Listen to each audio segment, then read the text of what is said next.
May iba pang mga specific na bagay na itinatanim sa ating mga isipan. Itinuturo sa atin na si Yahweh ay ang God na capital G ang simula ng pangalan. Ito ay dahil pinaniniwalaan na siya lamang ang nag-iisa at natatanging Diyos ng universe.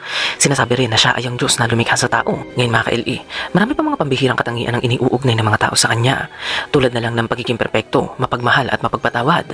Sinasabi rin na siya ang pinakamakapangyarihang nilalang sa universe dahil siya ay isang omnipotent God, pinakamakapangyarihan, omnipresent God, nasa lahat ng dako sa lahat ng oras, at omniscient o all-knowing God. Ngayon mga ka-LE, kung gusto nating i-test ang Diyos para malaman natin kung talagang taglay niya ang mga pambihirang katangian na yan, dapat kapag sinilip natin ang mga Old Testament stories tungkol kay Yahweh, dapat makikita natin na pinapamalas niya ang mga katangiang ito. Pero kapag tayo ay nagbasa, mapapansin natin na ang kanyang behavior ay hindi nalalayo sa pag-uugali nating mga Homo sapiens. Pagdating sa pagiging mapagmahal at mapagpatawad ng Diyos, hindi ito totoo dahil mababasa natin sa Bible na si Yahweh ay isang short-tempered God. Siya ay madaling magalit, siya ay naglulunsad ng giyera at genocide, naghahangad siya ng mga kayamanan tulad ng ginto at pilak, at kinakailangan din niya ng tirahan at pagkain. Bukod sa mabilis siyang magalit, mahilig rin siyang magparusa, at ang isa sa mga bagay na paborito niyang gawin ay ang pagpatay sa mga taong hindi sumusunod sa kanyang kagustuhan.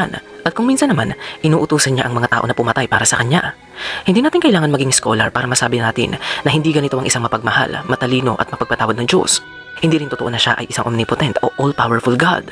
Itinuturo sa atin na maraming kalaban ang Diyos na si Yahweh at hanggang ngayon, hindi pa rin niya matalo-talo ang mga ito. Sa katunayan, maraming ang relihiyosong tao ang nagsasabi na si Satanas, ang mga demonyo at ang iba pang masasamang spirito ay nandito pa rin sa mundo hanggang ngayon at nanggugulo. Kung totoong siya ang pinakamakapangyarihang nilalang sa universe, walang rason para hindi niya talunin at wakasan ang kanyang mga kalaban. Wala dapat Satanas o demonyo na nag-i-exist na makakasira sa kanyang mga plano o makakapanggulo sa kanyang mga nilikha. Heto pa mga ka-LE, hindi rin totoo na siya ay isang omnipotent God o nasa lahat ng dako sa lahat ng oras. Ipinapakita sa atin ng mga kwento sa Bible na may mga pagkakataong nagpapadala si Yahweh ng mga mensahero sa isang lugar dahil hindi siya present at hindi niya alam kung ano ang nangyayari sa mga lugar na iyon.